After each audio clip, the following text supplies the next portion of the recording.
The Civil War was the most tragic and bloodiest conflict that took place in Greek society after the establishment of the modern Greek state. In its wake, the country was devastated with significant operational problems and the majority of the people living in great poverty. Girls and even boys from poor families in the villages and the countryside often entered the workforce of the wealthy houses of Athens, both to grow up in a better environment and to earn money for their family. One such case was that of Spiridoula Rapti, who lived with her parents and her other 7 siblings in the village of Mataraga.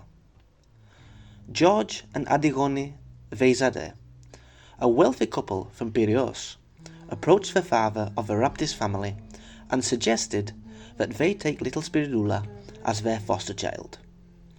They wanted to find a little girl who, as they said, they would have as their own child to look after their baby and help them with some chores. They promised me that my child will be happy. We are poor people. I am a retired policeman. They tricked me. They told me that they are both bank employees and that they will have our child next to their own child, like his older sister. Giving him 80 drachmas, the Veizaves took the child to their home in Gallipoli, Piraeus. At the age of just 10, Spiridoula started working as a maid. George Veizave had nothing to do with a bank employee. He was actually co-owner of one of the famous, or rather infamous, cabarets of Trumba, John Bull. His wife, Adigoni, was presented as a strongly religious woman, devoted to the upbringing of her baby. The couple often wrote to little Spiridoula's family, telling them that their daughter was fine, but that it would be best not to see her until she got used to her new surroundings. It took me a year to see her, the father later revealed. I finally went and knocked on their door. Spiridoula opened the door and the little one jumped eagerly into my arms. I found her thin and pale, but Veizave told me that it was the climate change and that they are struggling to feed her as she does not have a large appetite. No bad thought crossed my mind. Every time the father visited the Veizave house, he saw his child even thinner and more tired, and somehow they never let him be alone with her. The last time Kostas Raptis visited his daughter, the Veizaves again gave him 80 drachmas, an old shirt and a pair of old shoes, and as it was noon, they invited him to eat together. Spiridoula was also at the table, who was eating one plate after another. Her father was surprised, but Adigoni told him coolly that she had recently developed an appetite again. A few months later, Spiridoula herself will reveal to her father and the authorities that was the only time she ate as much as she wanted. They usually let her eat very little, since she had to do all the housework first. On the evening of July 31st, 1955, George Veizave discovered that a $50 bill was missing from his closet, an insignificant amount for that time. 12-year-old Spiridoula was naturally the first to be blamed for the loss. As if they had always been waiting for an occasion, the Veizaves began to treat the little girl with unprecedented ferocity. They kept asking her about the lost banknote, and while she said she didn't know anything, they hit her with their hands on a wooden object. The next day, the torturous interrogation of the girl continued. As long as she insisted that she knew nothing about the missing money, her bosses, or owners at this point, insisted on questioning and beating her. At one point, Yorgos Veizave told her that if she doesn't confess willingly, then he has a means that will make her talk. On the living room table, where the 3 of them were at that moment, there was an electric iron which was already plugged in and heating up. The Vezavez stripped the unfortunate Spiridoula and tied her on her back on the living room table. Adirone Vezave was holding her by the shoulders, and her husband took the hot iron and placed it on the little girl's feet. She screamed in pain so that her voices could not be heard. Vezave put a cloth over her mouth. The man again asked the child to tell him where the lost money was, and when Spiridoula told him again that she didn't know anything, he put the iron this time in the little girl's hands. He threatened her that if she didn't tell them where the money went, they would burn her whole. He even burned her face, telling her, "This will make you beautiful." The horrible torture of the little girl lasted 2 whole days. The beastly couple burned the body of the little Spiridoula with a hot iron in various places on her front and back, one by one and one by the other. When the girl fainted from the unbearable pain, then they would stop. But as soon as she regained consciousness, they continued to be ruthless. Sources say the couple's 2-year-old daughter was in front of the gruesome scene, screaming and crying in a futile attempt to stop her parents. Newspapers of the time published testimonies of residents who in those days reported hearing muffled screams of pain and cries of a child from the house. They began to worry about what might be happening, but the calm and completely normal image of the Vezavez when they met them did not let them imagine the horror behind the closed door of their house. On the evening of Tuesday, August the 2nd, and after endless hours of torture, the situation had reached an impasse, and one would say that it was almost a miracle that the girl was still alive. The Vezavez finally untied her from the table and locked her in a room without giving her water or food for the rest of the day. Spiridoula was in pain, and the estranged couple decided to take her to the hospital so that she would not die at home. They, of course, made sure to threaten her that if she revealed the truth about what happened to anyone, they would burn her with gasoline. Adirone arrived at the Zanio hospital in Piraeus with her 12-year-old maid, Spiridoula Rapti, who was wrapped in some blue rags and her face terrified, while she walked with difficulty. The woman informed the doctors that the little girl had an accident and a pot of hot water had fallen on her.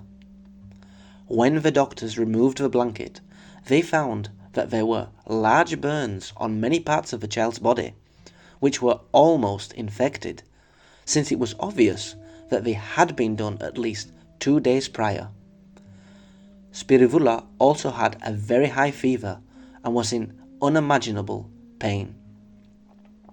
She was placed on a special wooden bed with no clothes or sheets that would stick to her wounds, and was continuously given serums. Adirone, pretending to be a good mother, constantly visited Spiridoula and brought her food, fruit, and medicine that she needed. On Friday night, and while Spiridoula was starting to feel a little better, a nurse asked her for her history. Away from the presence of the tyrannical Vezavez, and feeling safe in the neutral area of the hospital, the little girl decided to reveal the whole truth to her nurse. "I will tell you," she told me, "a terrible secret, but you must not reveal it to anyone, because they will kill me. They will burn me alive with gasoline." Shocked, the nurse informed the other doctors about Spiridoula's revelation, and soon the police were also notified. A plainclothes policeman arrived at the hospital and arrested Adirone when she came for her routine visit. In front of the investigators that followed, Adirone Vezave initially insisted on the hot water story, but apparently, seeing that it was not believable enough, she decided to tell the truth, or her version of it. I was alone at home, and while I was ironing on a Wednesday afternoon, Spiridoula entered the room. As soon as I saw her, I got irritated, because she had been teasing me for days to show me where she had hidden that banknote.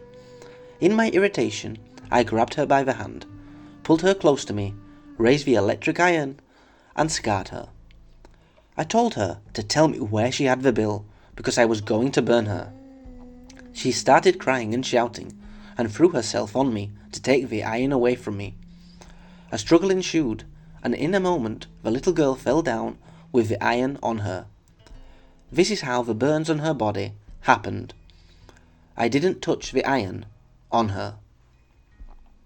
My husband and I always looked after her. She didn't go without anything, and we made sure we didn't tire her with a lot of work. Spiridoula is a cunning and imaginative girl. Everything she says is a lie. And Yorgos Vezave in turn followed his wife's testimony, also claiming that he was away from home when the incident happened, and that the little girl had been taunting them for days about the lost banknote. On the afternoon of August the 9th, however, the medical examiner who examined Spiridoula's injuries once again denied the claims of the couple. He reported that Spiridoula suffered first, second and third degree burns on her face, neck, chest, abdomen and limbs, as well as bruising on her forehead, eyelids, thighs and shins. His testimony to the prosecutor no longer left room for doubt. The burns have a staggered pattern and cover 60 to 65% of her body surface. In order to cause these burns, the victim was pinned under two persons helping each other. Somehow, the Vezaves couple were brought to trial on the charge of causing serious bodily harm and remanded in custody. With her tormentors behind bars, Spiridoula could now reveal the whole truth about what really happened during the last 2 years that she was a servant in the household. Not only did they not have her as their child, as they had promised her parents, but they abused her without mercy. They exhausted her with housework, starved her, and treated her like an intruder. My parents are poor people, and so they were tricked and gave me away. I stayed with them for 2 years. I took care of the child, cleaned, mopped, washed, carried the household shopping. I was patient and did not speak. My boss, Yorgos Vezaves, worked in a bar. They were having a great time. Spiridoula's parents and some of her siblings also rushed to Piraeus. Costas Raptis, devastated, also gave his own testimony about the events, describing their acquaintance with the Vezave couple and the disturbing situation in which he found his child every time he visited them. All the pieces of the puzzle had now come together. The story of 12-year-old Spiridoula shocked and moved Greek society, and the media exhausted every aspect of the event for about a month. Newspapers published long reports about Spiridoula's days in the hospital or about her family's life in the village. Crowds of people gathered at the hospital to see the little heroine, while the ward where her room was located was full of gifts, sweets and food. Various important people visited the hospital, conveying their wishes and offering their help with the means available to each. At the same time, several fundraisers were held to collect money for the restoration of Spiridoula's health. At the same time, a large number of people, through public statements and letters to the newspapers, demanded the exemplary punishment of the beastly couple, arguing that they should pay with the same currency, that is, burning with an iron. At the beginning of September, and after about a month in the hospital, Spiridoula had shown a spectacular improvement and could go home. She was discharged, and after receiving thousands of wishes from the people who had gathered to see her off, she returned to her village. Almost 5 months later, on January the 30th and 31st, 1956, the trial of Yorgos and Adigoni Vezave took place in the criminal court of Lamia. Another city was chosen to do the process away from the tense atmosphere that prevailed against them in Piraeus. However, in Lamia as well, the police had to closely and carefully escort the accused, since a crowd of people who had gathered outside the courthouse threatened to lynch them.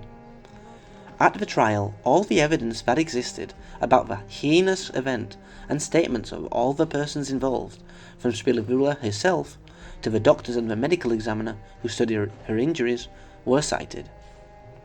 The defendants, despite the overwhelming evidence against them, maintained until the end that the whole event was an unfortunate accident and that Yorgos Veizave was not there when it happened. The court's decision was 5 years in prison for Adigoni Veizave and 4.5 years for her husband for causing grievous bodily harm to the extent of a felony, as well as 20,000 drachmas for the mental suffering of the child. The jurors argued for some reason that the defendants did not intend to put Spiridoula in such a situation. Also, the small difference in the time of the sentence between the two spouses was because Yorgos Veizave had a moral and honourable life before the event and showed true remorse. It was never made clear if the loss of the $50 was true, but what is certain is that Spiridoula never took any money from them. Several sources state that the alleged theft of the money was used as a pretext by Adigoni to torture the girl in order to cleanse her of her sins. Justice may not have imposed the punishment that the majority of the world expected based on what had proven to have taken place, but life, in its own way, put things in order.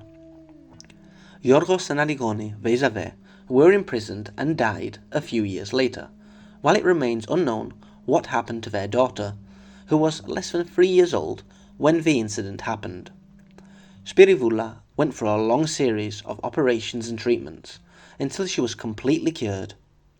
When she came of age, she married and had 2 children, while today she lives quietly with her family in Athens, where she also runs a commercial store.